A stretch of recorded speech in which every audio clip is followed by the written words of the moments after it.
C'était encore premier talk de France hier soir, malgré le foot, malgré le PSG. 3 millions de téléspectateurs hier soir. PSG Barcelone sur Canal+. Canal+ Foot, donc voilà, un carton. Malheureusement, le PSG a perdu, mais je le sens. Je sens qu'ils peuvent se qualifier quand même à Barcelone. Parce que Barcelone ne jouera pas dans son stade qui est en travaux. Ils joueront dans un autre stade. Je pense que c'est... J'y crois. J'y crois encore, comme disait Lara Fabian. Merci, Lara. Merci, Julie, d'être avec nous également. Julie, merci. Vous êtes détective private.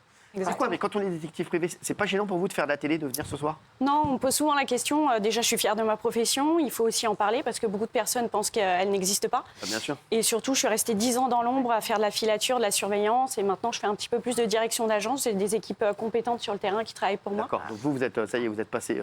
Non, il faut faire connaître cette profession. On est mal connu, méconnu. Il faut donner l'idée aux gens de faire appel à nous. Tout le monde peut faire appel à un détective. Il y a des gens connus qui ont fait appel à vous? Oui, bien sûr. C'est vrai qui ça... Après, je suis soumise au secret professionnel. Un vrai dos. Ça y est, qu'elle sorte un vrai dos, oui. Patoche, non, bien sûr. On respecte la vie privée des personnes, c'est vraiment notre priorité. Il y a des gens connus qui ont... Oui, bien sûr. Non, mais alors, j'ai une question. Tout à l'heure, vous avez dit, oui, mais parce que vous êtes sa femme, il faut que ce soit sa femme. Est-ce qu'on peut faire suivre quelqu'un avec qui on n'a pas de relation officielle? C'est-à-dire, je ne peux pas faire suivre, par exemple, Cyril, on n'a pas de relation officielle. Bonjour. Non, mais... il faut toujours un motif légitime, légal. Si mon motif légitime, c'est la curiosité. J'ai envie de savoir. Justement, c'est pas un motif. La curiosité. T'as mauvaise définition. Tu vas voir. Tu vas être très curieuse quand tu seras chez toi l'année prochaine. Non, mais donc on ne peut pas suivre qui on veut. Non, c'est très encadré. C'est une profession qui est très réglementée, il faut le savoir. On a un agrément, une autorisation d'exercice, une carte professionnelle. On peut suivre ses parents? Ça dépend. Pour quel motif? Abus de confiance, par exemple, escroquerie, on peut. Addiction. Si tu as suivi tes parents, non mais je sais pas s'il y a dans des familles. Il peut y avoir abus de faiblesse, par exemple. Abus de faiblesse, des choses comme ça. Escroquerie. Moi, je suis mes parents aussi. Juste pour le kiff. Je suis en filature quand même. Alors, la filature est un métier, attention, nous sommes des professionnels, il faut savoir. Moi, j'ai déjà fait des filatures. On est bien formés et je ne vous conseille pas de le faire vous-même. Faites appel à des professionnels, on est formés pour ça, on est très... J'ai déjà fait, moi. Vous êtes fait choper? Non. Comment est-ce que vous faites pour ne pas vous faire repérer, par exemple? J'avais un journal comme ça troué. Oui, bien sûr. Voilà, malheureusement, c'est les stéréotypes qu'on a. Oui. Non, je voulais déjà rappeler une anecdote. Quand c'était pénalement répréhensible de tromper sa femme, il y avait des huissiers qui prenaient le relais et c'était le test de la main chaude. C'est-à-dire quoi? Ils arrivaient dans le lit conjugal, il y avait le mari et on mettait la main pour savoir si la place à côté était chaude. Si elle était chaude, c'est-à-dire qu'il avait couché avec quelqu'un. Moi, si le mec il me dit ça, quoi, j'ai pété avant, que tu me fais chier. Allez, une odeur. Non, mais ça... Et je voulais savoir surtout s'il y avait une école de détective ou est-ce qu'on apprend à être Oui, détective? tout à fait. Il y a des écoles, des écoles privées ou des facultés. Moi, j'ai fait la faculté. J'ai un master en droit avant et je me suis tournée vers cette formation qui est obligatoire en France pour pouvoir avoir l'agrément. C'est un master en droit? Ouais. J'ai un mastermind. Non, mais c'est pas mal aussi.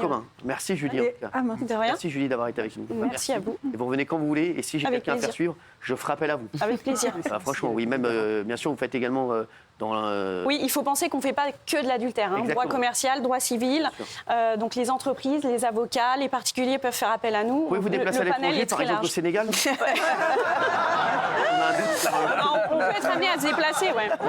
Merci. Merci, Julie. Merci d'avoir été avec nous. Les chéris, est-ce que vous avez vu ce qu'a dit Kim Jong-un? Kim Jong-un, c'est qui Kim Jong-un? C'est le dictateur de Corée du Nord. Exactement. Oui. Et il a dit, le moment est venu de se préparer plus que jamais à une guerre. Qu'est-ce qu'il a dit?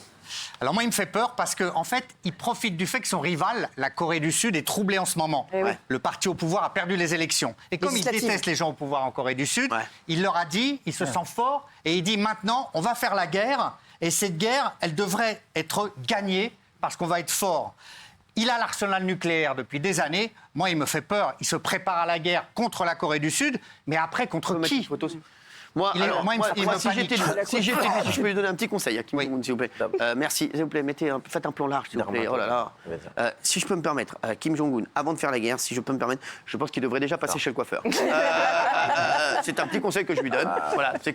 Il a imposé la coupe à tout le monde. Non, mais je sais, il paraît que tout le monde est obligé d'avoir ça. Je crois qu'il y a 6 coupes. Non, mais j'adore. Et pas de jean, et pas de slip aussi.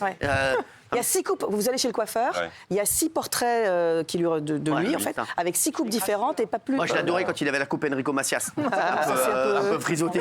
J'adorais. Bon, allez. C'est un sexe symbole là-bas. Ouais, je sais. Les femmes sont dingues quand elles Ils n'ont pas le choix. Ils sont obligés. Ils n'ont pas le choix. Il y a ce qu'on appelle les pleureuses aussi là-bas. C'est quoi? C'est-à-dire C'est-à-dire que ce sont des femmes qui sont obligées. Enfin, Tout le monde. plus tu pleures et plus tu pleures bruyamment, plus le parti est content de toi quand il y a un décès, un truc comme ça. tu pleures Dans pas les si tu manifestations officielles, quand lui pleure, il faut pleurer, etc. Ah ouais, ah ouais. Et Sont quand le des téléphone pleureuses. pleure Aussi. Rappelez Claude François. Ça vous intéresse pas que je vous rappelle en 20 secondes pourquoi les deux Corées se détestent? Parce que c'est quand même, ils sont frères de sang. Enfin, J'aime bien. C'est intéressant. voilà. C'est pendant la Seconde Guerre mondiale, le Japon a envahi la Corée. Voilà, pour des raisons, parce ils voulaient envahir toute l'Asie du Sud-Est. Et à la fin de la guerre, les Américains, les Alliés et les Russes ont vaincu évidemment le Japon. Du coup, le Japon s'est retiré de la Corée et les Alliés et les Russes se sont partagés le territoire. Donc ils ont coupé arbitrairement en deux le territoire, Corée du Nord, Corée du Sud, en se disant dans quelques années, on va faire des élections démocratiques pour réunir les deux. Ça s'est jamais fait. Au bout de 3 ans, la Corée du Nord, impatiente, on va essayer d'envahir la Corée du Sud. Ça a donné lieu à la guerre de Corée. La guerre de Corée, il y a eu 3 millions de morts. Au bout de 3 ans, ça s'est arrêté sans que personne ne gagne. La frontière est restée la même et le Corée du Nord s'est enfermé dans le modèle communiste et la Corée du Sud dans le modèle économique, européen, occidental. Et ils sont détestés, ils ne sont jamais réunis. Bravo. Bravo.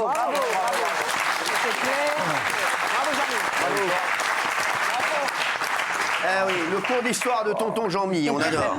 On va passer aussi à cette info. Claude François Junior, c'est-à-dire que c'est pas Claude François, Claude François Junior, le fils de Claude François, il a livré quelques confidences sur l'héritage de son père.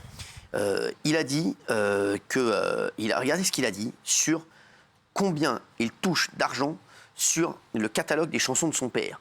Écoutez bien, c'est un truc de fou. Regardez. Vous vivez de quoi aujourd'hui? Vous vivez essentiellement de l'héritage de votre papa? Ouais. Je peux m'arrêter de bosser. Vous avez de quoi vivre, tous les deux. Avec les droits, ouais. Mais l'air de rien, c'est My Way dépasse de loin Claude François, en fait, en termes de droits. Ben oui. Parce que la chanson, il aurait même fait que ça suffisait pour vivre. L'impact international, ouais. My Way, c'est colossal. Ça rapporte combien par an? Non, on parle pas d'argent, c'est vulgaire. Non, c'est un chiffre à 6 zéros. Mais c'est la chanson française la plus exportée, enfin la plus utilisée, la plus diffusée dans le monde, en tout cas. Et je vous jure que c'est un truc de fou. Pour une chanson. Vous savez que il y a le mec qui avait composé ou écrit My Way aussi. Il a un bateau qui s'appelle My Way. Ah ouais. Et c'est le mec qui l'a. Ouais. En Corse. Ouais, c'est vrai. Prévost. Ouais, il le vendait d'ailleurs. Le catalogue, il gagne 8 à 10 millions par an. Vous êtes positionné? Sur quoi? Sur le bateau? My Way? Oui. Non. Vous avez entendu ça? Si. 10 millions par an? 8 à 10 millions par an. Le catalogue Claude François rapporte chaque année 8 à 10 millions par an. 8 à 10 millions par an? Oui. La pendule de l'ombre. Tout le monde connaît, tout le monde aime Claude Non, mais François. sûr, c'est vrai. Non, c'est vrai, c'est officiel. Ah ouais. J'ai regardé tout à l'heure, 8 à 10 millions par an. Et il aurait 85 ans aujourd'hui, enfin le 1er février. C'est fou, il aurait pas été 8 à si 10 vieux. millions par an. Claude François. Bah non, mais ça c'est va. vrai. Bah non, ça va. Attends, sans rigoler. Arrête. Ah ouais? Putain, c'est fou. Et My ça. Way, c'est la chanson la plus utilisée dans les enterrements, en fait. Et c'est pour ça que ça fait aussi beaucoup de Bah, droits tu d'auteur. connais, ouais, ça, je sais. Non, mais dans le monde entier. C'est ça, forcément. Alors, on a une spécialiste. Cette dame-là, c'est plus de 8 enterrements par semaine. Je vous dis, 4000 enterrements par mois. Vous parliez bateau. Ouais. Si vous vouliez acheter éventuellement le bateau My Way, Ouais. vous savez qu'on n'a pas le droit de débaptiser un bateau. Si, Ça porte malheur. pas du tout. Non. Pas C'est du une tout. tradition. Non, Voilà. J'ai fait 100 fois, ça m'a toujours porté bonheur. Ah oui, on a Les le droit, conneries, tu ça peux les va. garder pour toi. baptisé Il y a 2 actrices qui l'ont fait, les 2 sont mortes Ouais, bah, en mer. c'est- mais c'est surtout que les deux, elles étaient. Franchement, elles n'avaient oui, pas de chance, c'est- tout simplement. C'est qui ces actrices? Nathalie Wood. Ouais. Oh bah oui, mais enfin, là, Ouais, c'est- mais Nathalie Wood. il y a Robert Wagner dans le coup aussi, peut-être. Oui, un ils peu, avaient ouais. débaptisé le Un peu bateau plus, et il y avait depuis, pas on de dit bateau. que ça porte malheur. malheur. Rien à Non, voir. franchement, Je veux dire, tu peux débaptiser les bateaux, tu peux tout débaptiser. Ah ouais Tu peux même débaptiser ton ami. Non, mais je vous le dis. Tiens, moi j'ai un joli nom de bateau pour vous, pour un de vos bateaux. Tashki, ça veut dire le bonheur en tibétain. Ah ouais? Moi, j'ai casse-toi, ça veut dire.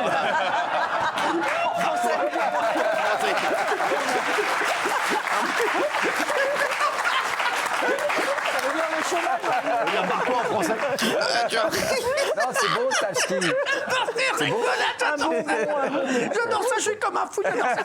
Un bonbon. Un bonbon. Les séries. Oui, Gilles, qu'est-ce qu'il y a? Non, il a vendu, Claude François, autant d'albums depuis sa mort que pendant sa carrière avant. C'est incroyable. Ah, mais Ouais, c'est un truc de dingue. non, mais ce qu'il a dit, 8 à 10 Phénoménal. millions d'euros. Ah oui. C'est la folie. Par an. Par an. Par an, bah oui. Par an. Phénoménal. Non, mais ça veut dire Comme que Patrick tranquille. Hernandez. Non, mais évidemment qu'il est tranquille. Il vit au Portugal, Claude François Junior, il est tranquille. Non, mais alors, non, mais l'autre, il dit ça, il vit au Portugal. Genre, quand tout le monde qui vit au Portugal, il est tranquille. Bah, il est tranquille, il vit au Portugal. Non, mais, Ah oui, ça veut dire que quand on a vraiment beaucoup d'argent, la plupart des gens qui ont beaucoup d'argent, ils préfèrent s'exiler. Exactement. Ah, Cyril, non, par exemple. il paye des impôts en France. Bah oui. Oui. Bah, bien sûr. Sur ses droits de chanson, oui. Qui gagne, bah oui. Donc, Oui, voilà. oui. Et voilà. Oui, mais on vit mieux ailleurs. Quoi, au Portugal? Portugal, c'est beau. Bah, c'est pas beau la France. Bah oui, Si. Pas content. Et lui, non, mais la France. Ça fait 40 ans qu'il glande. Mais comment vous interprétez ce que je dis? C'est bizarre. Ah non, c'est pas beau. J'adore la France. Si t'aimes pas la France, Je viens d'acheter une France. Une France. Je viens d'acheter une Non, mais maison. si t'aimes pas la France, quitte-la. Ah oui. Je peux te dire, personne ne Brigitte, t'en parce que franchement, elle doit pas être Qu'est-ce qu'elle a? J'adore. Brigitte, elle doit pas être contente d'entendre ça. Mais tu crois vraiment que Brigitte, il lui dit ça quand il est devant Brigitte? Bah non, Quand mais il est devant justement. Brigitte, il dit j'aime la France, Ouais. j'aime la Ouais. vie. Voilà. Hein J'aime. Voilà. J'aime tout. Bouffon, va. Allez, les chéris. Vous avez vu cette affaire? Le médecin Patrick Pelloux, accusé d'être un prédateur sexuel. Patrick Pelloux, tout le monde le connaît, il est déjà venu sur ce plateau d'ailleurs. bien sûr. Hein. Ouais. Le médecin urgentiste, on le connaît tous. Gilles, qu'est-ce qui s'est passé? Alors c'est dans Paris Match, l'infectiologue Karine Lacombe qui l'accuse donc de harcèlement sexuel et moral, avec des propos extrêmement durs puisqu'elle le qualifie de harceleur, paré de toutes les marques de virilité, débordant d'assurance grâce à son poste à responsabilité, au comportement empreint de domination sexuelle. Elle explique même que quand il était donc interne à l'hôpital parisien Saint-Antoine, les femmes internes ne voulaient pas faire de garde avec lui et changeaient de planning. En 2003 déjà. En 2003 déjà, exactement. Donc, elle donne aussi des remarques grivoises que, selon elle, Patrick Alors, Pelloux justement, aurait eues. il avait l'habitude de lâcher. Alors, les poulettes, ça piaille pas beaucoup dans ce poulailler? Ouais. Ouais. Absolument. D'accord. Un jour, une interne est de dos. Il la saisit par le cou et frotte son bas-ventre contre elle. Te mets pas comme ça, c'est trop tentant. Putain, ce qu'il fait chaud. Ça pourrait s'apparenter à une agression La sexuelle. collègue sourit, gênée et le repousse. Elle dénonce aussi un comportement empreint de domination sexuelle. Les ingrédients du harcèlement sexuel et moral se retrouvaient réunis ici. Un harceleur paré de toutes les marques de virilité, hâbleur, débordant d'assurance, grâce à son poste à responsabilité au contact permanent des femmes. Alors, il s'est justifié Absolument. sur Patrick Pelloux, parce que Je n'ai jamais agressé personne. Oui. Ce que nous il a disent... dit alors, Karine Lacombe a sorti ça dans un livre. Ouais. Oui. Mais qu'est-ce qui lui a pris? Alors là, je suis sur le cul. Putain, je vais être obligé de lui coller un procès. N'importe quoi, je n'ai jamais agressé personne. Jamais. On était trop grivois, comme on l'était alors. Voilà. Ce que nous disions et ce que nous faisions est infaisable aujourd'hui, c'est sûr, mais on rigolait bien. C'était pour rigoler, j'ai toujours été fidèle, j'ai plutôt été le mec qui a protégé les filles. Alors il y a une autre phrase, vous avez cité alors les poulettes, il y a une autre phrase qui est dévastatrice, vous me permettrez de la citer, parce qu'elle est dans l'interview. Ah, si. Tu fais la gueule, tu as été mal baisé hier soir. Voilà ce qu'il aurait dit, selon Karine Lacombe, à des gens. Donc c'est un comportement. Alors, il y aurait même eu des, je mets le conditionnel, des tentatives pour l'exfiltrer Voilà, de c'est l'hôpital ça qui pose Saint-Antoine. Voilà. Bah, Il y a des anciennes ministres de la Santé qui s'expriment. Donc voilà, il y a tout un faisceau, disent quoi? c'est une sorte de Mais c'est MeToo ça, à c'est ça l'hôpital. qu'il faut. Elles disent quoi? Elles disent des accusations répétées de violences verbales et sexuelles. Roselyne Bachelot confirme avoir eu vent, ainsi qu'Agnès Buzyn, de comportements inappropriés. de Avoir sa eu part. vent. Eh ben non, mais, non, Oui, mais, oui. non, mais moi, j'adore les gens qui disent j'ai eu vent. Oui. Ah, mais J'ai eu c'était vent, les on va pas deux dire, ministres de la ils ont rien dit, Santé. Pourquoi ils ont C'était les rien deux dit? ministres de la Pourquoi ils ont Santé. rien dit, C'est ça. Les deux ministres de C'est la ça qui est Santé. marrant. Il a été Elles ont eu exfiltré. vent, mais personne ne dit rien. Apparemment, ils l'ont mis au SAMU. Il a été exfiltré parce que ça posait problème. Son comportement posait problème. Deux ministres le confirment dans Paris Match et ça dérange personne. Moi, c'est ça. Mais qui non, m'en- mais c'est qu'il y a pas eu de que plainte. Patrick Pelloux soit harceleur sexuel, je ne sais pas, il sera peut-être jugé. C'est la justice qui le dira et pour l'instant, il est présumé innocent. Mais des gros lourds, des dragueurs, des gens qui font ça, il y en aura toujours. Mais que des ministres le changent de Mais- poste parce que ça qu'il y a pose pas de plainte. problème. Parce qu'il n'y a C'est pas de encore plainte. pas de vague. Thérèse, il n'y a pas de plainte. Bah, pas Thérèse. Ouais, d'accord. Ouais, non, mais ça. Monique. Je suis désolée, on est comme au cinéma quand tout le monde, quand Non, non, les mais gens disaient oui, moi, on je suis, savait. moi, je suis un on peu va- d'accord avec Daniel. Eh Après, oui. toi, comme tu es le Moi, c'est suceur ça en chef, qui me tu veux pas mettre scandalise. de mal avec Mais personne. pas du tout. T'es Alors le là, suceur en chef. que ce soit Bachelot qui Bah oui, t'es le suceur en chef. m'en fout, ou Bah, arrête Buzyn. un peu, tu t'en fous pas du tout de Roselyne Bachelot. T'as je peur de sais- Roselyne Bachelot. Ah oui. T'as peur. Ah non. T'as peur de Roselyne Bachelot. Mais non, T'as il faut peur. une plainte pour réagir. peur de Il Roselyne n'y a eu Bachelot. aucune Allez, plainte. jusqu'à Ouais, non, s'il vous plaît, il y a un garçon que Gérard Rolls Charles qui revient du bivouac. Je ne vais pas du tout le défendre parce que je ne connais pas du tout l'affaire, mais je veux seulement rappeler que par tradition, les milieux de services d'urgence dans les hôpitaux, c'est des milieux très grivois où voilà, parce qu'on est très à l'aise avec le corps, le sexe fait partie de la discussion tous les jours, on voit des corps nus, etc. Il y a des sexes dessinés dans les salles d'urgence, etc. C'est un milieu qui est très sexué où il y a... Géraldine aussi dessine des sexes ici. Ça a une connotation forcément que dans une autre entreprise. Mais les connotations, c'est quelque chose. Les mots qu'il prononce, c'est quelque chose. Mais de là à plaquer ton bas-ventre et ton sexe sur le corps d'une femme, c'est Géraldine, sur ce que j'ai dit, qu'est-ce que t'en penses, toi, que quand on dit, il a été voilà, on avait entendu. La terminologie de exfiltré, on a l'impression qu'il a été protégé, en gros. Donc c'est ça qui est un petit peu gênant. Mais effectivement, on ne peut pas judiciariser l'affaire si les personnes qui sont là-dedans ne veulent pas la judiciariser. Donc en fait, on va virer quelqu'un parce qu'on aurait entendu dire qu'éventuellement il a... Enfin ça, excusez-moi, ça ne tient pas 2 seconles en justice, c'est ça le problème. En fait, MeToo à l'hôpital sort maintenant parce que pendant des années, c'était dominant-dominé. C'était les hommes qui avaient des postes de pouvoir et donc les femmes, elles étaient obligées, de rigoler, comme il dit, on rigolait bien. Mais qui rigolait bien? C'était les hommes. Les femmes, elles étaient obligées parce qu'elles n'avaient pas le pouvoir. Maintenant, ça s'équilibre un petit peu, c'est pour ça que MeToo à l'hôpital sort. Très bien, merci. Oui, mais il n'y avait pas que des professeurs qui étaient des prédateurs, tu vois. Ah non, on va suivre cette affaire. Je dis juste pourquoi Monique. ça sort maintenant. Merci Monique. Ce matin, il y a une vidéo montrant une femme voilée qui se fait refuser un job dans un magasin de chaussures à Strasbourg parce qu'elle porte le voile. Regardez, au départ, on voit le directeur appeler l'agence d'intérim expliquant que la femme en face de lui ne respecte pas la loi. Regardez, dites-nous ce que vous en pensez. Est-ce que vous êtes d'accord avec le gérant du magasin ou pas? Est-ce que vous êtes d'accord avec le gérant du magasin ou pas? Regardez, d'abord. Là, j'ai la student qui vient d'arriver et donc la tenue ne va pas au magasin. En fait, elle a un voile et elle ne souhaite pas l'enlever. Voilà. Et elle me signale que, je vous explique, que c'est pas normal, que c'est pas écrit sur le contrat, qu'on ne doit pas se couvrir la tête, qu'elle soit ni casquette, ni chapeau, ni voile. Voilà, c'est un cas un petit peu particulier. De toute façon, déjà, elle ne compte pas rester. Vous changez mes propos. Vous déformez mes propos. Bon, bref, en tout cas, moi, si elle n'a pas la tenue correcte... Il me dit de ne pas rester, il dit que c'est mes propos à moi. Parce que là, elle est en train de parler avec une cliente, je suis désolé. Non, je parle avec vous.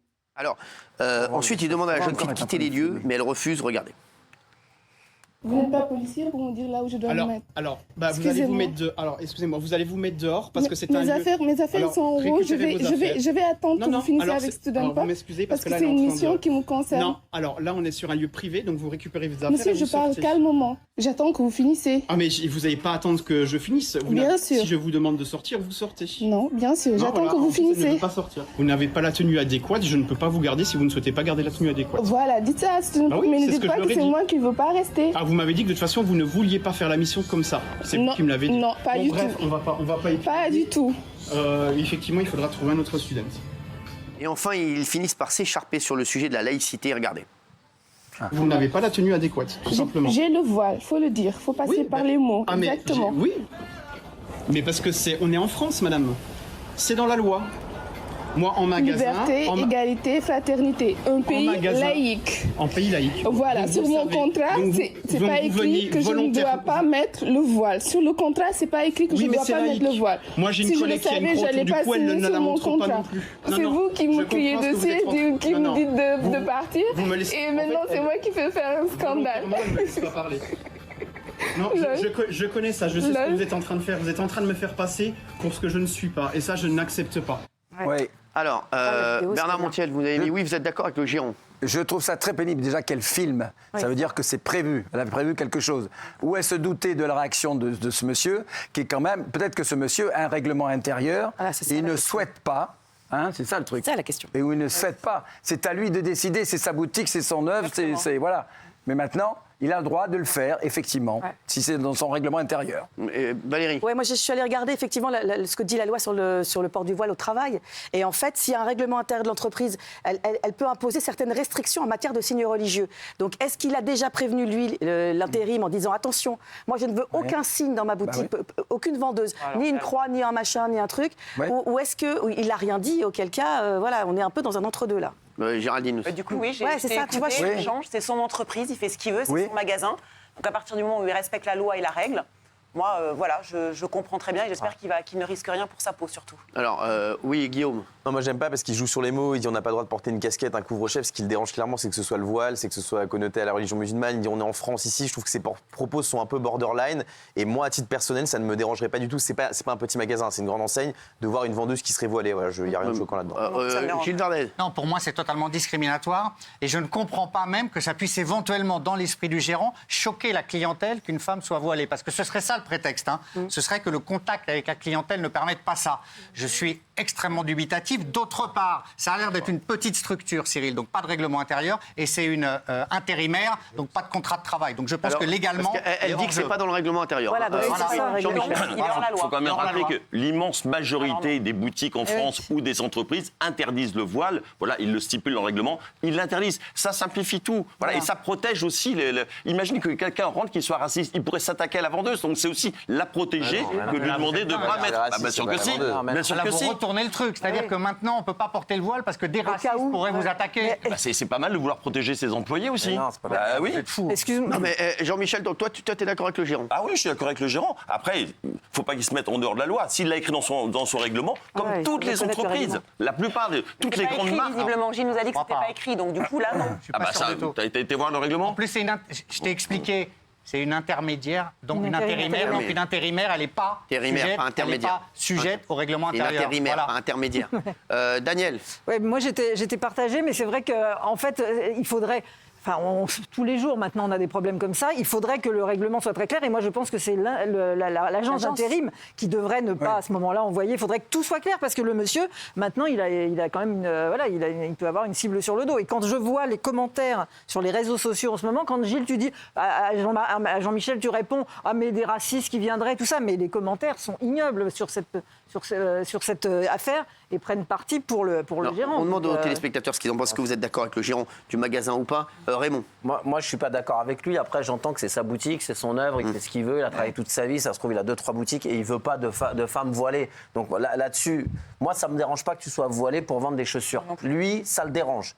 Ce que je ne comprends pas, c'est pourquoi elle fait tout un truc. Ça y est, c'est fini. Si moi, j'étais voilé, que j'arrive et que le mec, il dit je ne veux pas que tu sois voilé, je m'en vais à la minute. Je reste pas, je ne veux pas vendre des chaussures pour toi. J'insiste pas, je filme pas. C'est un peu ça que je reproche à cette dame. Bah oui, mais ça sert à rien. Tu vas pas travailler avec lui. S'il veut pas que tu sois là avec le voile, pars, va là dans un intérim et dis m'envoie pas sur les trucs comme ça. C'est son commerce. S'il est hors la loi, il faut qu'il soit condamné. S'il n'est pas hors la loi, c'est son commerce. Il en fait ce qu'il veut. Avant qu'on continue le débat, j'aimerais qu'on voit le sondage. Vous continuez à voter, bien sûr, chez vous. Est-ce que vous êtes d'accord avec le gérant? Oui, à 95%. Oui, à 95%. Jean-Michel, qu'est-ce que c'est son magasin? Moi, j'en étais sûr. De toute façon, aller dans n'importe quelle entreprise, enfin, dans quelle société de vente, tu vas chez Ikea, chez Kiabi, chez H&M, n'importe quoi, tu verras, t'auras aucune serveuse. Bien sûr que si. Bien sûr. Non, où ça? Ikea, Zara, H&M. Bien sûr. Ah non, non. Eh ben non. C'est peut-être une marque, vous avez peut-être raté. Non, elle a raison, ça existe. Et heureusement, moi je dis, on n'est pas, attention, que ce soit clair, on n'est pas contre le voile. Je dis simplement qu'il faut respecter le règlement de ce monsieur. Ce monsieur n'y tient pas dans sa boutique. Point final. C'est son droit. Maintenant, je vous dis, moi ça me gêne pas. Désolé. Ça veut dire que la religion dérange, c'est-à-dire que le symbole dérange. Mais non, ne mélange pas tout, ne déplace pas le problème. Voilà, c'est ça. C'est pas son droit. C'est ça. Mais si lui, il le demande. Mais il interdirait de la même façon un vendeur qui a une kippa, peut-être, t'en sais rien. Il veut pas de signe religieux. C'est son droit, tu vois pas. Excuse-moi. C'est sa boutique, c'est son droit. Après, je vois pas en quoi ça va empêcher une dame de vendre un blouson ou une paire de chaussures. Si elle a un voile, ça l'empêchera pas. Lui, c'est ça. Si on lui dit dans la loi, t'es pas obligé de l'embaucher. S'il veut pas l'embaucher, Daniel, tu te vois dubitatif. Non, mais parce que lui, bon, il a la bonne attitude, il prévient l'agence qu'il y a un problème et tout ça. Mais le fait qu'elle filme et tout ça, on a l'impression qu'elle pousse à la faute. Donc voilà, c'est toujours embêtant parce que c'est un peu comme ici quand on parle d'Aya Nakamura et que Gilles nous traite de racistes.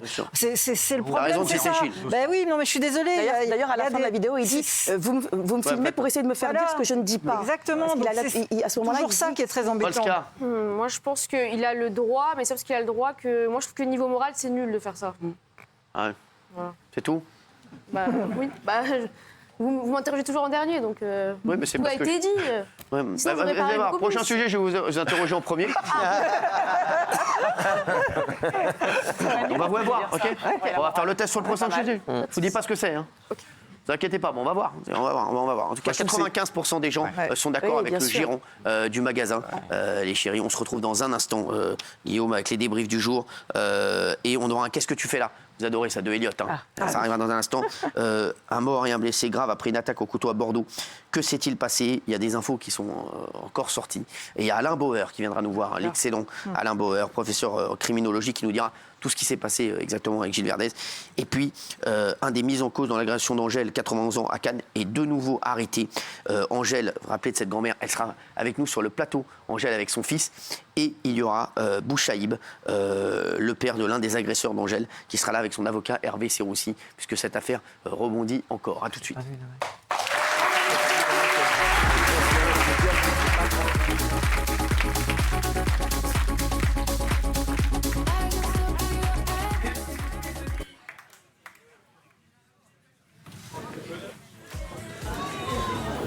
Merci beaucoup. On va vous apporter de l'eau tout de suite. Allez, 2 minutes.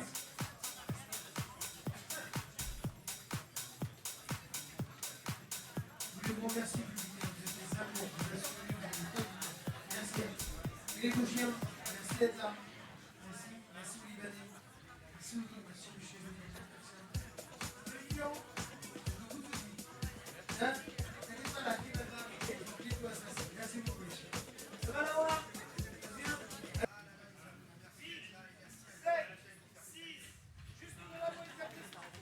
D'accord.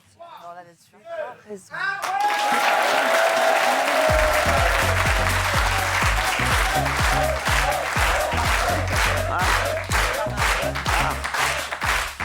Merci d'être là, les chéris, merci d'être avec nous. Est-ce que vous avez vu cette histoire ? Près de Lyon, un couple est bloqué chez lui à cause d'une place de parking devant leur portail. Depuis près de 8 mois. Il ne se passe pas une semaine sans qu'une voiture garée ne les empêche de sortir de chez eux. Regardez ce couple à Lyon, c'est un truc de fou, regardez. En juillet dernier, Lionel fait des travaux dans son jardin et déplace son portail de plusieurs mètres. Quelques semaines plus tard, il découvre que des ouvriers dessinent devant son portail une place de parking. Donc on a signalé le problème à la métropole à plusieurs reprises et ils nous ont fait un devis pour effacer le marquage. On trouve que c'est pas très normal d'avoir à financer des travaux qui ont été faits en dépit du bon sens. Un effacement qui doit coûter près de 400 € au couple de Villeurbanne qui refuse donc de payer la facture. Depuis 8 mois, il ne se passe pas une semaine sans qu'une voiture ne les empêche de sortir. Eh ouais, non, mais c'est incroyable. Mais moi, je deviens ouf, moi. Ah ouais. Mais moi, je t'explique. Mais moi, je me dis, mais frère, c'est quoi ça ? C'est une histoire de fou. En fait, ils ont fait des travaux chez eux et ils ont déplacé le portail. Donc, comme ils déplacent le portail, du coup, ce n'est plus le portail d'origine. Et face à ce portail, qui n'a pas été déclaré sans doute, parce qu'ils n'ont pas déposé de permis de construire, on leur met un espace de stationnement. Donc eux, ils disent depuis 8 mois, mais c'est de la folie, on ne peut plus sortir notre voiture. Et quand ils disent aux gens, arrêtez de vous garer devant notre portail, les gens disent, mais je suis sur une place autorisée. Donc c'est une histoire de fou.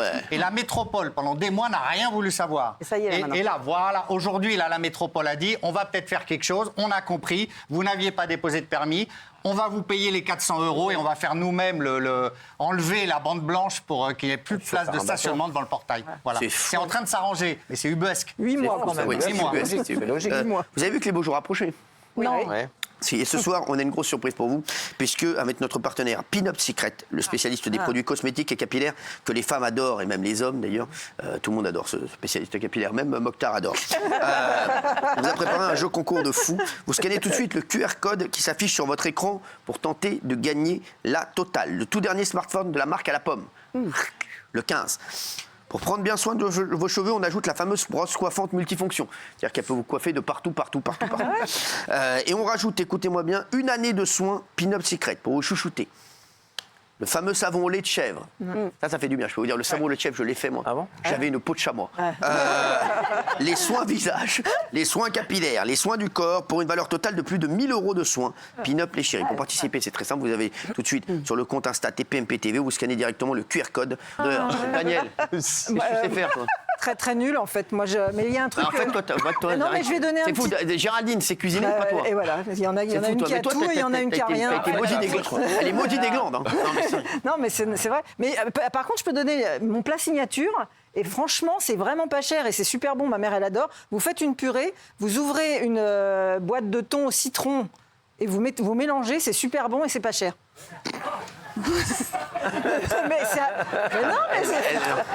Non, mais tout ce qui sort de sa bouche est un enfer. Sans déconner, c'est un enfer. Alors, on a vu un chef, c'est Johan Comte, qui devait déguster et classer les plats des candidats. Et lui, son truc, c'est de décrire absolument tout ce qu'il fait, le gars. Il devait penser que Top Chef, c'était diffusé à la radio, en fait. Regardez. J'aimerais quand même goûter ce bouillon, tout d'abord comme ça. Je goûte le bouillon. J'ai envie de goûter cette girole quand même, qui a l'air juste suée. Je vais la goûter sans bouillon. Je vais maintenant percer ce ravioli. Allez, je le perce vraiment dans le milieu. Je goûte le ravioli tout seul. Ok. J'ai faim. Alors, quoi? Ah non, mais j'ai craqué pour ce monsieur-là. Quoi, c'est vrai? On peut le revoir? J'ai pas vu, j'ai pas vu. Ça fait 2 fois qu'il vient, j'en suis complètement dingue. Ah ouais, bah attends, on peut le revoir? Non. Ah ouais. Il est beau gosse. Ah ouais. Ouais, et lui, c'est ton style, lui? Ah bah là, j'en suis dingue depuis 15 jours. J'aimerais qu'il te fasse le chef parler. Et Paul Perret s'est pris des énormes vins. Paul Perret, c'est un chef. Oui. Avec la casquette. Grand chef. Avec la casquette. Oui. Avec la casquette. En Asie. Vous voyez? Ah, je croyais Qui était avant à Saigon. Non, pas Pierre Perret. Je croyais qu'il était le zizi, moi. Il cuisine bien aussi. Le dur, le mou, le vrai, le faux. Un restaurant mystère, on ne sait pas où c'est. Ah ouais, bah toi, tu vas être un chroniqueur mystère.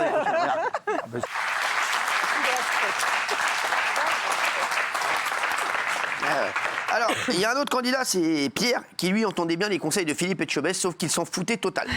Est-ce que ça paye de ne pas écouter les conseils d'un chef triplement étoilé, d'après vous? Non. Non. Souvent, il se... Trouver quelque chose pour contrebalancer ce côté gras. Non, chef. Effectivement, il est beaucoup dans le gras. Bon, le chef, Je vais vous demander de me dire quelle assiette est en dernière position. Jusqu'à la moelle. Bon, là, je me sens très mal. Je suis dégoûté.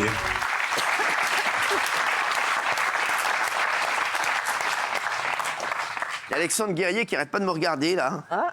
Pas possible, celui-ci, là. Comme il a perdu, il s'est retrouvé dans l'épreuve de la dernière chance. Une épreuve de pâtisserie. C'est un petit peu l'histoire de votre vie, l'histoire de la dernière chance.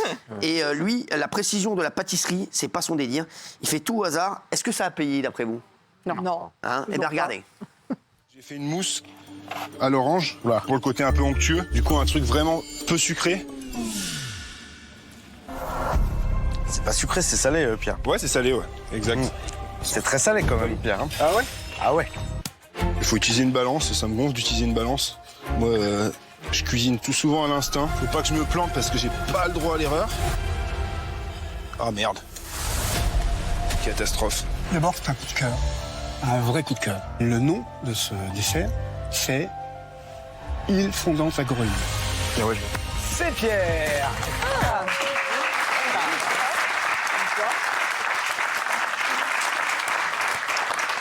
Top Chef, qui regarde Top Chef ici? Quoi, mamie? Ah ouais. C'est vrai, t'aimes bien? C'est mon émission préférée avec The Voice. C'est vrai? Ah et ouais. la meilleure boulangerie, j'aime bien aussi. Et quoi? La meilleure boulangerie. Où je peux La meilleure tout boulangerie. tout ce qui parle de vous. Ah, J'adore ça. tout ce qui fait chier, quoi. Bon, merci. Un bonbon. Un bonbon. Allez, on va passer au gros dos avant de parler de nos invités du jour et d'accueillir nos invités du jour. On va être avec Alain Bauer. On va passer au gros dos. On va parler de ce qui s'est passé hier soir à Bordeaux. En début de soirée, une attaque au couteau a eu lieu dans le centre-ville, au niveau des quais de la Garonne. Bilan, 1 mort et une personne grièvement blessée. Mais qu'est-ce qui s'est passé? Qui est le suspect? Pourquoi il a fait ça? On va avoir toutes les infos avec notre professeur de criminologie qu'on adore, Alain Bauer, qui est avec nous pour répondre à toutes nos questions. Mais avant, petit extrait. Est-ce qu'on peut mettre l'extrait qui est passé sur les réseaux où on voit voilà, le jeune homme, voilà, l'assaillant qui est arrêté, enfin, donc il a été neutralisé par neutralisé assez vite. Hein. Oui, très vite. Oui. Regardez. Ils l'ont suivi.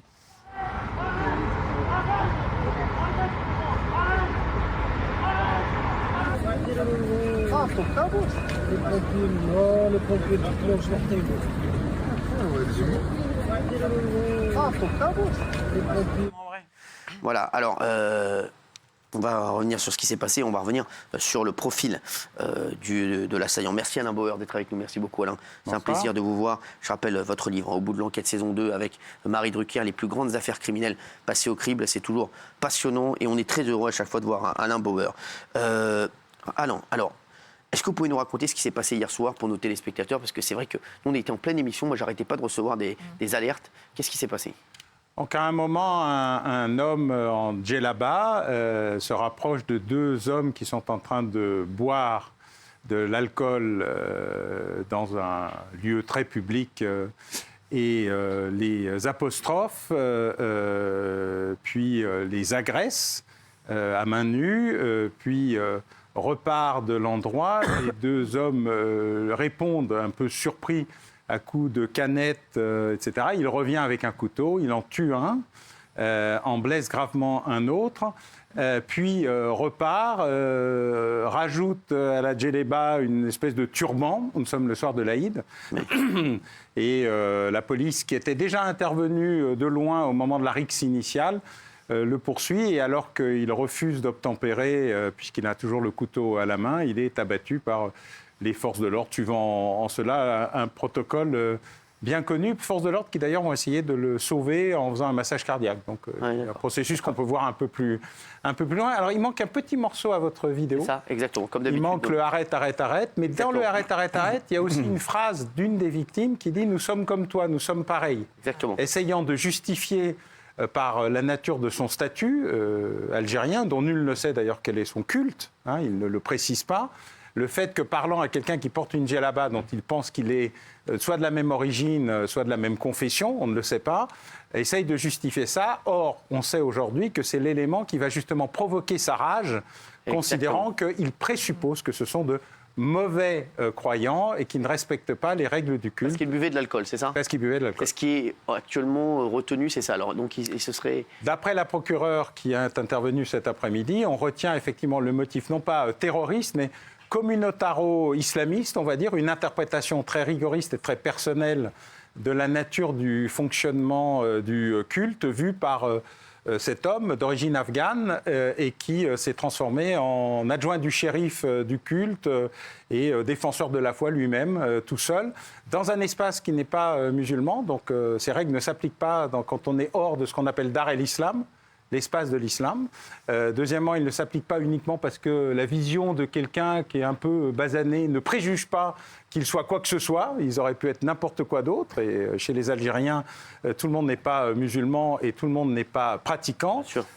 Et donc voilà. Et c'est une série d'événements qui ont eu lieu en quelques jours où des jeunes protégeant soi-disant leur sœur, crime d'honneur, crime d'horreur, ou d'autres agressant des filles parce qu'elles ne portaient pas le voile ou ne le portaient pas bien, ou présupposément.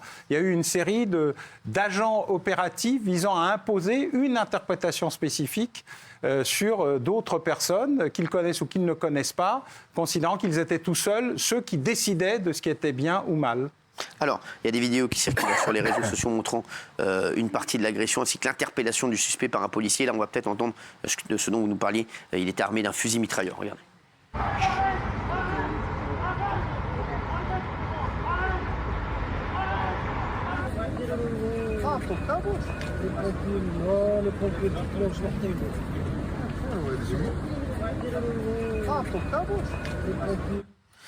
Alors, Gilles. Alors là, ce qu'on voit, il y a eu des sommations des policiers. Pour le moment, le procureur explique que la légitime défense devrait être retenue. Il y aura une enquête, bien sûr. Alors avant, comme disait Alain, ce qui est très frappant, c'est que l'assaillant, donc un Afghan de 25 ans qui est demandeur d'asile, il arrive et il ne connaît pas ces gens. Et d'ailleurs, juste avant, il y a déjà une altercation avec d'autres personnes. Il va vers ces gens, effectivement. Il y a la première altercation. Il lui jette des canettes, il s'en va. Et quand il revient, là, c'est vraiment hyper violent parce qu'il porte 9 coups de couteau, dont 2 au cœur à la victime qui va décéder de 35 ans et 3 coups à l'autre de 26 ans qui, heureusement, aujourd'hui est sorti d'affaire et qui a pu d'ailleurs expliquer aux enquêteurs ce qui s'était passé. Mais la réplique est hyper sauvage et hyper violente. Tout de suite. Oui, Est-ce qu'il faut être inquiet? Parce qu'il y a une escalade, vous l'avez dit, de plus en plus. Alors là, j'ai l'impression que c'est même au sein même d'une même communauté. C'est nouveau, j'ai l'impression aussi. Alors, c'était invisible parce que, notamment pour les filles issues de la communauté musulmane au sens extrêmement large, il y a des pratiques d'intégration qui font que pour se protéger elles-mêmes, elles portent le voile et des tenues strictes, et puis dans le sac de sport, elles se changeaient dans le métro. Donc il y avait une espèce de logique on fait comme il faut, mais on vit aussi dans un endroit qui est ouvert et entre guillemets libre, en même temps que certaines décident de retrouver une forme rigoriste de l'islam en portant le voile partout, d'autres ont une pratique à la maison qui se change à tout point de vue y compris en termes de vêtements, à l'extérieur. Mais ça n'arrivait pas à un niveau de violence où on pouvait à la fois tuer le futur petit ami supposé de la sœur ou agresser une jeune fille par d'autres jeunes filles d'un côté, ou appliquer une sorte de charia individuelle sur des personnes dont on présuppose qu'ils seraient eux-mêmes des mauvais pratiquants. Ça, c'est une accélération d'un processus de communautarisation dans l'application d'une interprétation très particulière de l'islam, qui est d'ailleurs contestée par une partie des docteurs de la foi eux-mêmes. Il faut bien préciser que ce n'est pas l'islam, c'est une forme très particulière d'islamisme qui est spécifique à, et notamment, il faut bien le dire, à des gens venus plutôt de Tchétchénie ou d'Afghanistan, où d'ailleurs la pratique locale n'est pas du tout le voile, par exemple, mais la burqa. Dont ni l'un ni l'autre, d'ailleurs, ne correspondent exactement aux préceptes voulus par le prophète. Il faut bien se rappeler que la plupart des gens qui font ça sont ceux qui connaissent le plus mal le Coran et les hadiths. Suite à ce drame, l'ancien maire de la ville, Nicolas Florian, a relancé le débat sur la question de l'armement des policiers municipaux, une idée qu'il a toujours soutenue. Regardez. On a le débat autour de la sécurité sur Bordeaux. J'ai proposé, et c'est un débat que j'avais lancé moi en 2020 quand j'étais maire, l'armement de la police municipale et qu'on dote de plus de moyens notre police municipale. On voit bien que l'insécurité est galopante à Bordeaux. Les derniers classements communiqués sont quand même très détériorés pour notre ville. On est la 4e ville où la délinquance a le plus progressé. Alors, allez, on va encore s'énerver après Gilles Verdez, puisque de son côté, Pierre Urmic, l'actuel maire de Bordeaux, s'est positionné contre cette proposition, et ce, malgré les derniers événements. La police municipale doit-elle être armée? On vous pose la question. Bien entendu, Gilles Verdez va dire non, comme d'habitude, parce qu'il est toujours à côté de la plaque. Bordeaux est une des villes les plus dangereuses aujourd'hui, alors que c'était avant une ville très paisible. Non, mais c'est incroyable. C'est incroyable. Alors regardez ce que dit l'actuel maire de Bordeaux, et la police municipale doit-elle être armée? Pour moi, il n'y a même pas de débat. C'est-à-dire que je ne sais même pas pourquoi je pose la question, c'est juste pour avoir les élucubrations de Gilles Verdez. Regardons ce qu'a dit l'actuel maire de Bordeaux, qui est pareil que lui. Ma police municipale est armée. Elle n'a pas à disposition des armes létales, c'est-à-dire des armes qui tuent, mais elle est depuis quelques années fort heureusement armée et avec des outils qui lui permettent d'être dissuasif. Et ça n'aurait pas aidé hier ? La police municipale bordelaise, non. Non, comment voulez-vous que ça n'a pas plus... Enfin, oui, ça n'aurait pas évité le drame. Juppé et Sarko, non, mais c'est incroyable, excusez-moi, c'est incroyable. Urmic, il n'est pas à sa première connerie, le maire de Bordeaux, écolo. Oui. Ah oui, vous êtes de Bordeaux, c'est vrai. Je suis de Bordeaux, je le connais. Il y a quand même 25 000 agents, c'est la 3e force quand même de police. Ils doivent être armés. Ils parlent de pas d'armes létales. C'est quoi? Alors c'est au taser. Qu'est-ce que tu aurais fait là avec un taser? C'est dramatique. Mais non, mais même pour les policiers municipaux, c'est pas possible de travailler dans ces conditions. J'aimerais avoir l'avis d'Alain Bauer qui va me faire du bien, parce que même s'il n'est pas d'accord avec moi, je sais qu'il va me faire plus de bien que Gilles Verdez. Alain. Alors d'abord, il faut se rappeler que les polices municipales n'avaient pas le droit du tout à l'armement. Je sais. Car quand il y a eu l'étatisation des polices, puisque avant toutes les polices étaient municipales, toutes. Oui, c'est ça. Et puis c'est le régime de Vichy qui, pour éviter que les policiers deviennent des opposants municipaux, a décidé d'étatiser toutes les polices en 1942, et personne n'est revenu dessus jusque dans les années 90. C'est Jean-Pierre Chevènement qui, paradoxalement, ministre de gauche, a dit, bon écoutez les gars, on a quand même une grande force de police municipale, il y a beaucoup d'expansion du nombre de policiers municipaux, notamment dans les villes du Sud qui connaissaient une expansion de la criminalité et de la délinquance pendant les vacances, c'est-à-dire par l'importation de populations non résidentes, on va quand même décider de trouver des solutions. Et on a peu à peu décidé d'armer les policiers. Puis, après les attentats, on a considéré qu'ils étaient une force d'intervention de premier niveau. Donc on a même incité les maires qui n'en voulaient pas à les armer. Donc la question, elle n'est pas tellement de savoir s'il faut les armer ou pas. Moi, je pense qu'il faut qu'ils soient protégés pour eux-mêmes et qu'ils soient utiles. Oui. La question, c'est pourquoi faire. Et paradoxalement, c'est beaucoup plus compliqué. Parce qu'on sait, par exemple, dans ce cas précis, que ça n'aurait servi à rien. Ouais. D'abord, les policiers nationaux étaient là et ils ont tiré. Ouais. Et le fait qu'un policier municipal soit là n'aurait pas fait que ça aille plus vite ni mieux. Le taser a un avantage, c'est qu'il vous permet d'avoir quelqu'un que vous avez encore en état pour pouvoir vous répondre à un certain nombre de questions. C'est d'ailleurs pour ça que les policiers, une fois qu'ils ont tiré, font un massage cardiaque parce qu'il leur faut, et c'est important aussi, de savoir le pourquoi, le comment, s'il a des amis ou pas, ce qui est un élément important. Quand les terroristes sont tous morts, on recherche les amis qui les ont incités ou aidés et on fait des procès alors même que des terroristes ont été morts. Donc il y a un petit côté où le fait de garder quelqu'un capacité vivante n'est pas mauvaise et les policiers ont autant de tasers qu'ils ont d'armes létales. Dans ce cas précis, ça ne répond pas à la question. D'un point de vue générique, il faut plutôt décider de les armer, mais avec un contrôle, d'une part, une formation spécifique qui est assez difficile à réaliser, et puis surtout définir à quel moment et dans quelles conditions, ce que les policiers nationaux font très bien, et que les policiers municipaux, parce que c'est plus récent, ont un peu plus de mal à mettre en place. Merci Alain Bauer. On va se contenter de la réponse d'Alain Bauer ce soir. On fera le débat demain, parce que j'ai pas envie de m'énerver à 20h39 sur Gilles Verdez. Dans un instant, Angèle, 91 ans, sera avec nous, face au père de l'un de ses agresseurs. Angèle, vous vous rappelez, c'était à Cannes, et un des agresseurs d'Angèle a été de nouveau arrêté. Elle témoigne dans TPMP, elle est avec son fils, et Bouchaïb, le père de l'un des agresseurs d'Angèle, 91 ans, sera en face d'elle et il est avec son avocat. On aime beaucoup, Hervé Serroussi. Merci beaucoup Alain Bauer, c'était un bonheur de vous avoir une fois de plus. À tout de suite.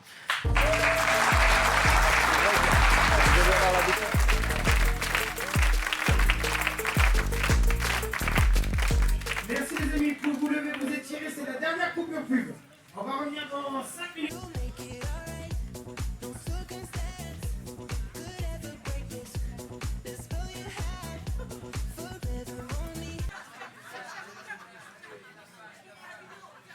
Dans l'émission que je fais maintenant depuis plus de 12 ans. Et vraiment, c'était un moment incroyable.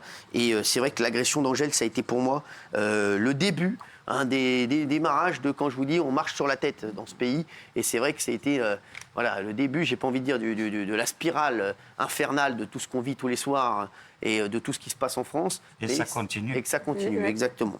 On va revoir, je vais demander, alors je ne sais même pas si on voit l'agression d'Angèle, parce qu'elle est là, je ne suis pas sûr qu'elle veuille la revoir, donc on s'en rappelle, hein, voilà, quand vous aviez été poussé vraiment avec une violence, mais vraiment, je vous jure, on en avait tous mal au cœur, et de vous voir aujourd'hui, Angèle, vous êtes magnifique, 91 ans. Hein. Merci d'être là, Angèle. Merci. 92 dans 2 jours. Oh là là, non, 91 dans 2 jours. On fera une grosse soirée. 8000 personnes, 4000 watts de son, c'est pour moi. C'est pour moi, c'est cadeau. Hein, vous inquiétez pas. Merci d'être là, Angèle. Merci René d'être là également. Alors, déjà, Angèle, comment vous allez? Ça va. Ça va? Vous avez fait combien de... Vous êtes resté à l'hôpital combien de temps après? 10 jours. Ouais, je sais que vous étiez dans un piteux état. Bon, je suis un peu angoissée quand je rentre le soir, que je passe devant le portail, ça me... Vous avez toujours une appréhension? Oui. Quand vous allez faire les courses, quand vous sortez? Quand j'arrive, que je passe devant le... Un peu peur, je suis angoissée. Ouais, vous êtes... je sais. C'est vrai que... René, vous avez peur pour votre maman encore plus qu'avant ou pas? Quand même, quand il arrive des trucs comme ça, on préhende toujours. Hein, maintenant, avec ce qui se passe à l'heure actuelle. Il est toujours là. Après, on ne peut pas dire que la justice n'a pas fait son boulot, parce qu'ils ont quand même été condamnés à 9 mois. Même moi, les mots qu'ils avaient sortis, je ne les connais même pas. Aujourd'hui, ils sont libres. Ils sont libres. Moi, je vais vous dire, je vais le dire, il y a le papa d'un des agresseurs qui va être là dans un instant, Bouchaïb, qu'on connaît, qui est déjà venu avec son avocat. Moi, je suis désolé, mec, excusez-moi de vous dire ça. Moi, j'ai 15 ans, je fais ça, je viens chez vous, je vous retrouve, je sais pas, je vais vous offrir je dis c'est nul, mais je vais peut-être vous offrir des fleurs, vous dire voilà, j'aimerais vous parler parce que je regrette, voilà, je continue pas ma vie comme ça, je suis désolé, je trouve ça vraiment, excusez-moi, je trouve ça, c'est déplorable, c'est vraiment pour moi, et je vais le dire à son papa qui est hyper sympa en plus, Bouchaïb, mais c'est vrai que je vais lui dire, excusez-moi, mine de rien, à un moment, ils ont écrit une lettre, on a l'impression qu'ils l'ont écrite, justement parce que, et on le sait, pour berner les juges, et on le sait, voilà, on a compris. Et derrière, quand même, va voir Angèle. Non, mais c'est vrai. Écoutez, et tu vas lui offrir un petit truc, je sais pas, même pour elle, ça va lui faire plaisir. C'est incroyable, ils auraient pu la tuer. Je suis désolé. Ça me rend fou. Excusez-moi, ça me rend fou. D'ailleurs, on peut faire rentrer Bouchaïb et l'avocat. Si je vais lui demander, Bouchaïb, parce que c'est incroyable. Moi, je sais pas ce que vous en pensez, Angèle, mais ça vous aurait fait plaisir, non? Oui, mais je crois que le père, il s'était excusé, non? Oui, le père, oui, le papa, oui, Bouchaïb, bien sûr, il est hyper sympa, Bouchaïb, voilà, qui est avec nous. Merci Bouchaïb d'être là et merci Maître Serroussi d'être là.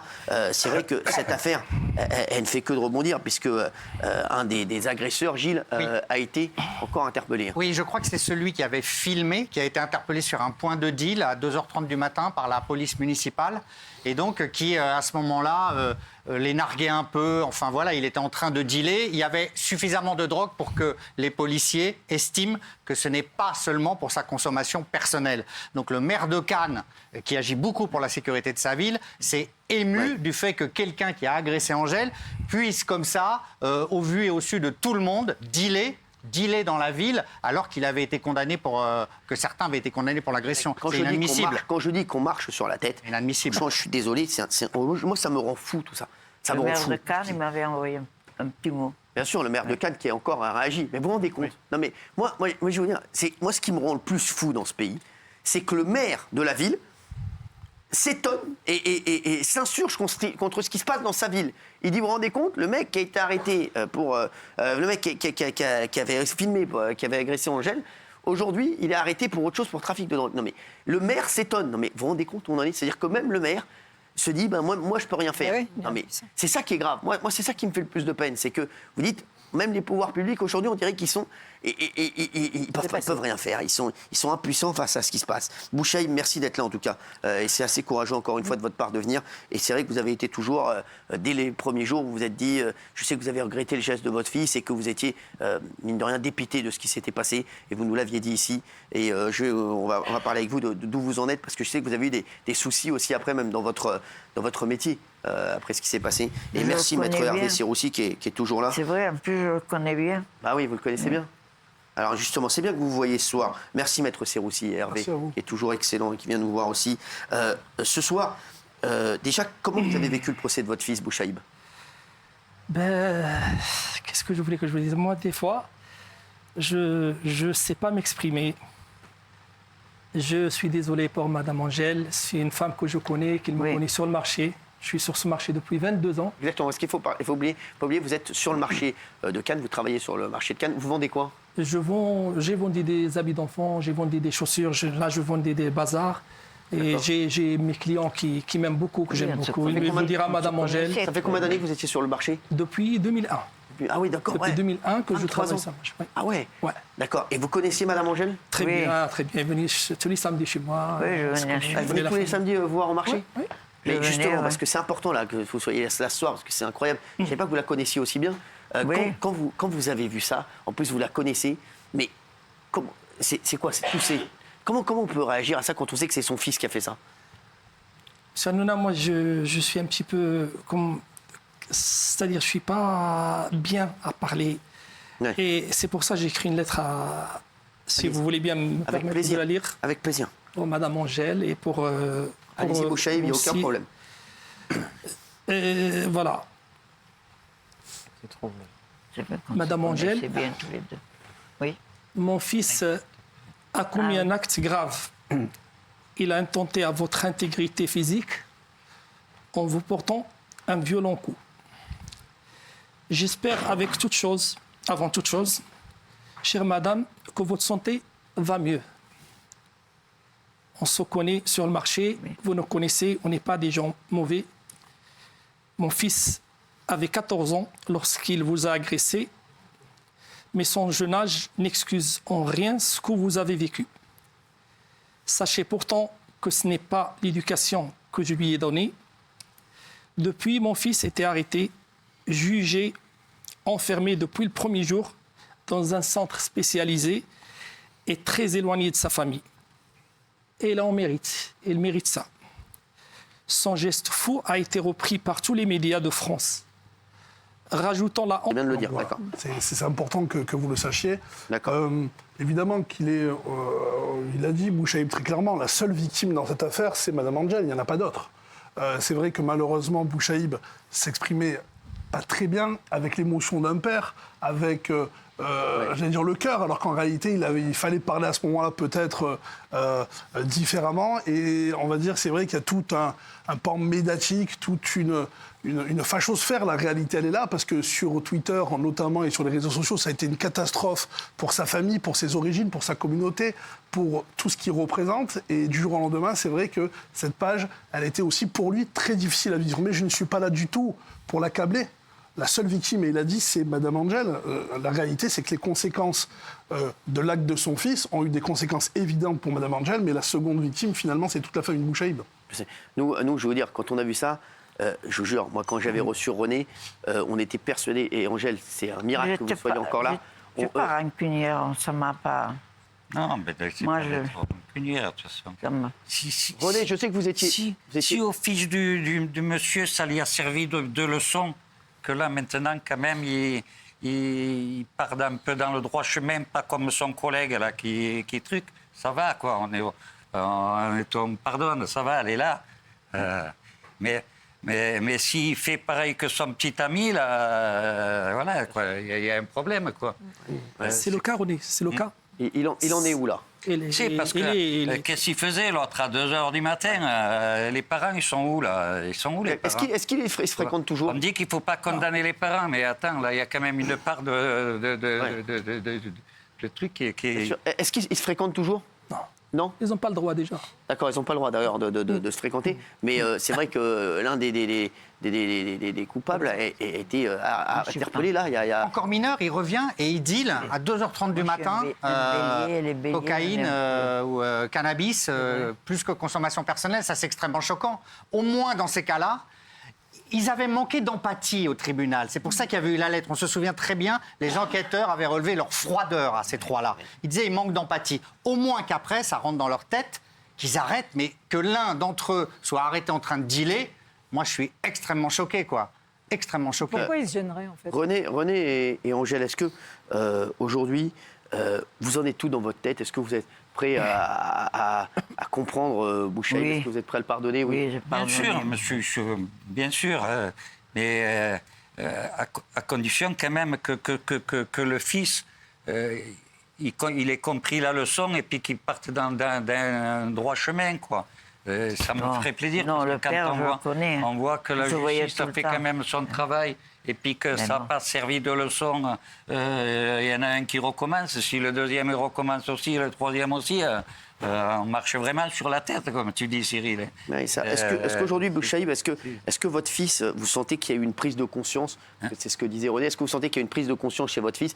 Est-ce qu'aujourd'hui, vous sentez qu'il a changé par rapport à avant et par rapport à ce qui s'est passé avec Angèle? Oui, bien sûr, il a très bien changé. C'était un mal pour un bien, mais ça reste un jeune. Hein. Il a quel âge là maintenant? Il a 15 ans maintenant. Il fait quoi? Il est au collège. Et ça se passe bien au collège? Ça se passe bien, mais c'est un jeune. C'est à la maison. Et nous, on suit avec sa famille, ses sœurs. Pour l'accompagner. On l'entoure jusqu'à ce qu'il passe cette période est difficile pour tout le monde. Même pour les filles, même pour ça, c'est difficile. Mais vous sentez qu'il a changé? Il vous en parle? Est-ce qu'il vous reparle de ça? Il ne parle pas de ça. Il ne veut pas se rappeler de ça. Nous, on essaie de lui faire oublier ça, de lui faire tourner la page. D'accord. Donc il n'en parle jamais? C'est pas qu'il n'en parle jamais, je ne sais pas. Et dans le centre où il était, est-ce qu'il vous dit comment ça s'est passé? Est-ce qu'il sentait que c'était une vraie punition? Ou est-ce qu'il se disait ça a été, c'était pas une grosse punition? Est-ce qu'il a senti ça? Est-ce qu'il a pris ça comme une punition, comme une sanction? Bien sûr. Alors, ce qu'il faut savoir, c'est que tout à l'heure, j'entendais, quand j'étais... D'après les avocats, ils ont mal vécu la chose là-bas, quand ils étaient là-bas dans les... Bon, parce que c'est vrai que quand tu agresses une dame âgée, il y en a certains qui sont là-haut, que ces trucs, donc ils les aiment pas trop, quoi. Mais il paraît que ça s'était pas trop bien passé, quoi, d'après ce qu'ils avaient dit les avocats. Ça a été très compliqué. Ça a été très compliqué. Voilà. Ce qu'il faut savoir, c'est qu'il a été mis dans un centre spécialisé pendant 1 an à Bordeaux. C'est vrai que, peut-être pour vous, et je l'entends parfaitement, que la peine n'est pas suffisamment sévère, mais pour un garçon de 14 ans, de partir loin de sa famille, de son père, de sa mère, de rester 1 an dans un centre à Bordeaux sans avoir la possibilité de vendre la mer, c'était vraiment très compliqué à vivre, au-delà effectivement de l'affaire particulièrement sensible et qui avait été en plus médiatisée. Donc sur ça, je vous rassure, Bouchaïb a repris totalement son fils en main, aujourd'hui il est scolarisé, et le petit, à mon sens, que je connais bien, évolue, avance, quand il dit qu'il veut tourner la page, non pas du tout de ce qui s'est passé, mais il essaye d'avancer pour faire en sorte, j'allais dire, de ne pas oublier, mais de retenir la leçon de ce qu'il a fait. Géraldine. Est-ce que vous pensez qu'il a été assez puni, vous, monsieur, en tant que père de famille? Est-ce que vous trouvez que la justice a été au rendez-vous pour rendre votre fils meilleur? Madame, moi j'ai tout à fait confiance en la justice. Je sais qu'il a eu ce qu'il a mérité. C'est difficile pour la mère et pour le père, surtout pour les sœurs aussi. Mais comme j'ai dit dans la lettre, moi j'accepte tout ce qu'il a fait la justice. Mais donc, il a été assez puni pour vous? Il a été assez... Parce que moi, je suis un père. Vous je suis un père. suivez la justice, quoi. Bien sûr, mais je suis un père. Et la justice, il est ici. C'est ça, vous avez su, voilà, donc vous avez... Voilà, j'ai accepté, même pour moi, que je suis fait son père. travail, voilà, c'est ça. Donc voilà, vous acceptez. Ça aurait été plus important, vous auriez accepté aussi.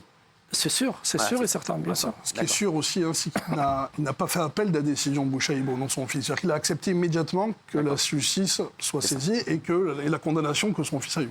Oui. Oui, Bouchaïb, parmi les 3, au moins, et peut-être 2 des adolescents, quittent le domicile familial en permanence, là où ils ont été autorisés à revenir. Est-ce que votre fils, c'est son cas?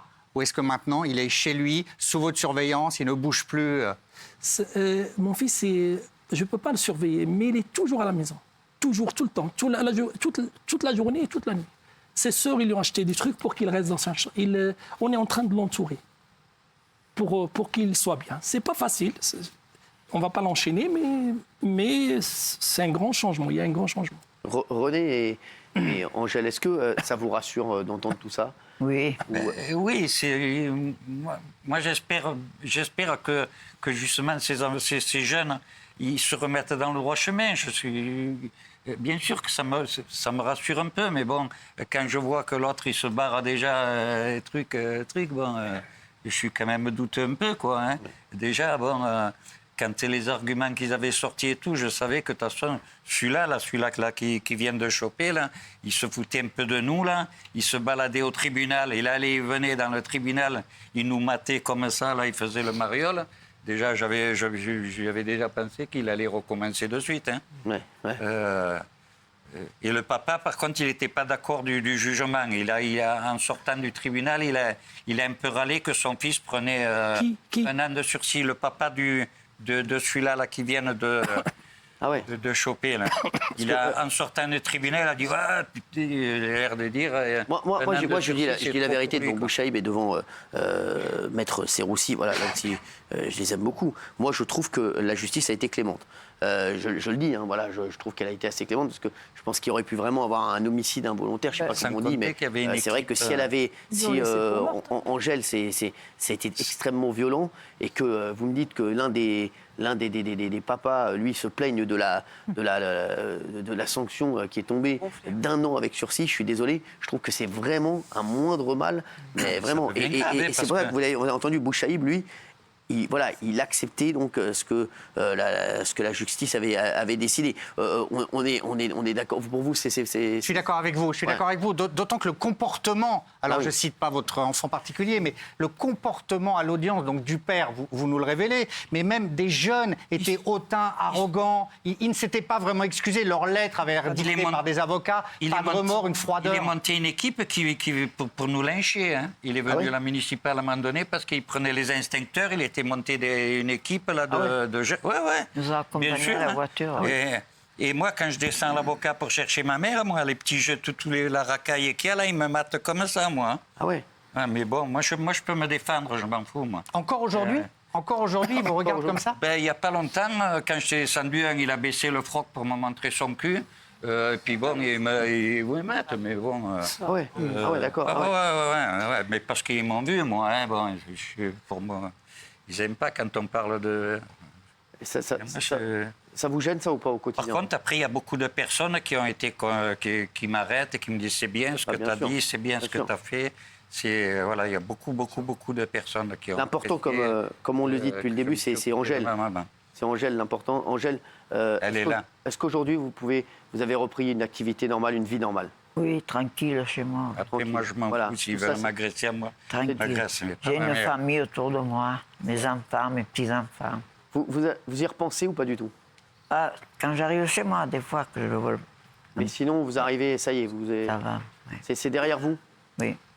Aujourd'hui, vous l'avez dit, vous avez entendu la lettre que vous a lue Bouchaïb. Qu'est-ce que vous avez à lui dire sur cette lettre? Parce qu'il vous a demandé des excuses, René et Angèle, pour terminer. Au tribunal, il a lu la lettre, il m'a demandé des excuses.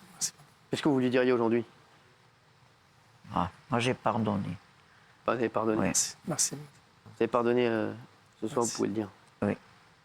Et j'ai des petits-enfants de son âge, alors c'est... Ils font des bêtises aussi, alors, ma foi. Franchement, c'est... Elle est incroyable, Angèle. Qu'est-ce que vous lui diriez au petit s'il était devant vous? Vous lui diriez quoi? Bon, je sais pas ce que je dirais.